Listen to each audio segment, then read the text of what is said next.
Are you looking for the Motorola phone? In this video we will look at some of the 5 Motorola phone on the market. Before we get started with our video, we have included links in the description. So make sure you check those out to see which one is in your budget range. Number 1. Motorola Razer Plus 2024. If you're going to buy a Motorola and money isn't much of a concern, it should be a statement phone like the Razer Plus 2024.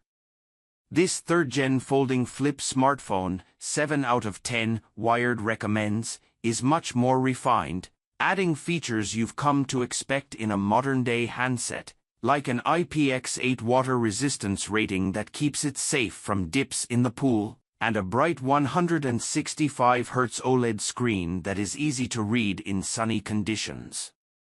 And yes, you can flip open the phone to answer a call and flip it shut to end it.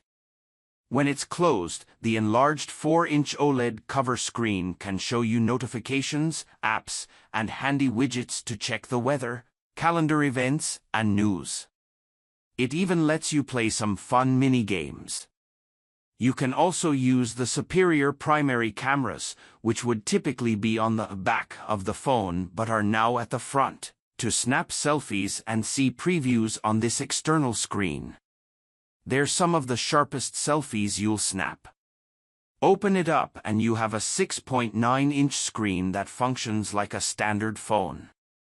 There's still a crease on the screen where the device folds, but I didn't find it annoying. It's powered by Qualcomm's Snapdragon 8's Gen 3 chipset, a slightly lesser performing processor compared to the flagship Snapdragon 8 Gen 3 found on other high-end Android devices. That said, performance was smooth for me, thanks to the 12 GB of RAM, even when playing games. You get other standard fare accoutrements like NFC for tap-to-pay via Google Wallet, wireless charging, and 256 GB of internal storage. This Razer Plus exclusively uses Motorola's new photo enhancement engine, which the company says uses artificial intelligence to produce better images. Indeed, these photos are some of the best you'll snap on any Motorola phone, but it's still playing catch-up with much of the competition. Photos take quite a bit of time to process too, so you'll have to get used to that. It's not a perfect camera system, but I was generally happy with many of the results. I just wish Motorola didn't get rid of the ultra-wide camera. It was easy to snap selfies with other people using the front screen as a preview on its predecessor, but now it's harder to fit more people in the frame with the default 50MP main camera. The ultra-wide was replaced by a 2x telephoto camera, and while I typically like zooming in, the zoom level doesn't impress and the quality is so-so. There's a 4000 mAh battery on the Razer Plus and it'll get you through a full day with average use, but heavy users most likely will need to top up before the day's end. That's just about the only main gripe I have with this phone. It's super fun and satisfying to use, looks great, especially in the new hot pink color, and runs pretty well with a solid camera system. My pro tip? Wait for a sale. There will likely be a decent discount in a few months. Last year's Razer Plus stayed at $700 for almost half its shelf life. Number 2. Motorola Razer 2024. This is the cheapest folding phone you can buy in the US, and you'll likely see it dip to $500 in a few months. Compared to the Razer Plus, the Razer, 7 out of 10 Wired recommends, has a slightly smaller front screen. You can't see as much information at a glance, but it's still plenty big enough to view some apps, notifications, and access widgets. Inside is a similar OLED 6.9-inch screen with up to a 120Hz refresh rate. It retains the ultra-wide instead of the telephoto, and the camera system is overall solid, not horrible, not amazing. The 4,200 mAh battery does last longer than the Razer Plus, though the device falls short in performance. Powered by the MediaTek Dimensity 7300 with 8 GB of RAM, I just encountered more sluggish behavior that at times made it annoying to use. Number 3. Motorola Edge 2024. If you're looking for a smartphone around the $500 mark, I'd first steer you toward the Google Pixel 8a. Not your jam? Then Motorola's 2024 Edge is a pretty good alternative. It's slightly more expensive at $550, but you get a large 6.6-inch AMOLED screen with a 144 Hz screen refresh rate, and speedy performance thanks to the Qualcomm Snapdragon 7's Gen 2 chipset. It's not a flagship chipset but enough to deliver snappy app launches and lag-free gameplay. It has all the basics from NFC so you can pay with your phone via Google Wallet, plus an IP68 water resistance rating, ensuring it won't succumb to a drop in the pool.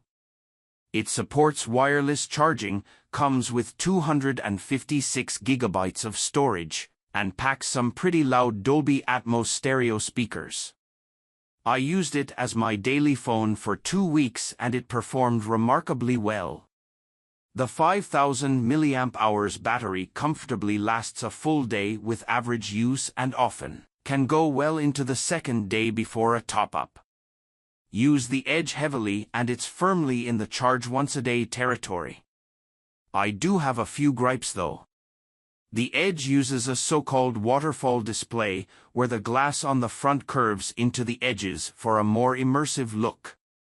It certainly looks fancy, but I've had several moments where my fingers holding the phone's edges disrupted an action I was trying to complete with my other hand. This has long been an issue on phones with curved screens.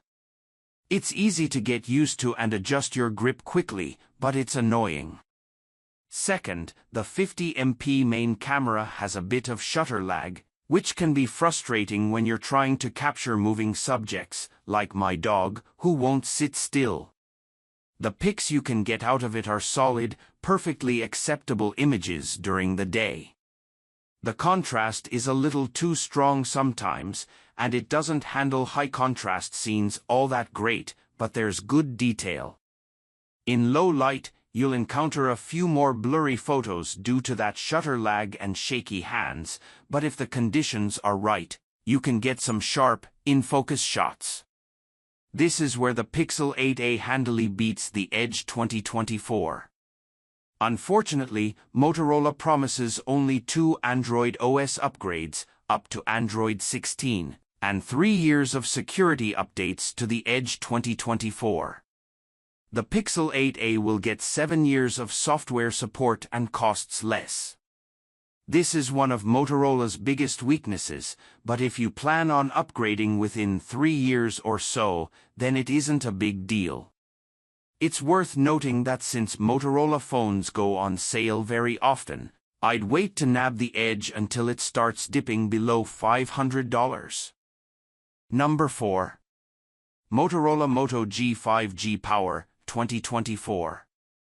This is the best Moto G phone Motorola has ever made, 8 out of 10, Wired recommends. For under $300, you get a lovely phone with a nice vegan leather textured back that resists fingerprints. The 6.7-inch LCD is sharp and bright, and you get a fingerprint scanner, a 3.5mm headphone jack, and even wireless charging. It's almost unheard of to see wireless charging on a sub-$400 smartphone, but here we are. More surprising is how this low-priced Moto G finally supports NFC, meaning you can tap to pay anywhere it's supported. Ditch the cable and the wallet. The Moto G Power 2024 is powered by MediaTek's Dimensity 7020 chipset with 8 GB of RAM. While you will see some slowdowns here and there, it's generally smooth sailing. I used it for nearly a month with no qualms, juggling between my favorite apps, navigating, streaming music, and taking pictures. The 5000 mAh battery doesn't last as long as previous Moto G powers. You can easily get a full day out of it, and a little extra if you're conservative. The camera system consists of a 50-megapixel main camera and an 8MP ultra-wide, and they're adequate. It can take some decent pictures even in low light. Make sure you use night mode, but in general, these photos aren't going to knock your socks off. The problem? While it has everything you need all at a low price, this phone will only get one Android OS update to Android 15 later this year or early in 2025. It'll still get 3 years of security updates, so while that means the phone will stay patched and secure, you won't get new Android features past a year. There's also more bloatware on this device than ever before, but at least much of it is easy to uninstall or disable. It comes with 128 gigabytes of internal storage, but you can upgrade that thanks to a microSD card slot.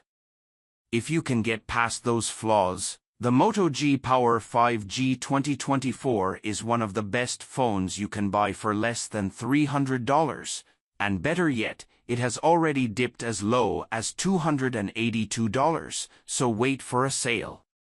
Number 5. Motorola Moto G Stylus 5G 2024. The Moto G Stylus doesn't feel drastically different from the Moto G Power. It's just as nice with the vegan leather back and delivers relatively smooth performance with the Qualcomm Snapdragon 6 Gen 1 chipset and 8 gigs of RAM. Sure, there are some hiccups here and there, particularly when you juggle between apps, but it's an otherwise snappy phone. For $100 more than its sibling, you do get some extra perks. Namely, the stylus. You can pull it out of the bottom of the phone to jot notes, sign documents, or doodle when bored. Motorola doesn't have decent palm rejection, so don't expect comfortable sketching sessions on this handset, but it's handy to have around for those reasons. I eked out slightly better battery life, despite the same 5000 mAh capacity as the Moto G Power 2024. It comfortably lasted a full day with heavy use, and a day and a half for average use. There's still wireless charging, a headphone jack, NFC for contactless payments, and the same size 6.7-inch screen, though here you're treated to a superior OLED panel that offers deeper blacks and richer colors. The screen has a 120 Hz refresh rate, just like the Moto G Power. Other upgrades include a bump to 256 gigabytes of internal storage, dual stereo speakers, and a nicer camera system, a 50MP main camera with a 13MP ultra-wide, plus a 32MP selfie camera. The cameras are better than what you get on the Moto G Power, with more vibrant colors and sharper details, especially with the ultra-wide. However, it's still not as good as the Google Pixel 8a.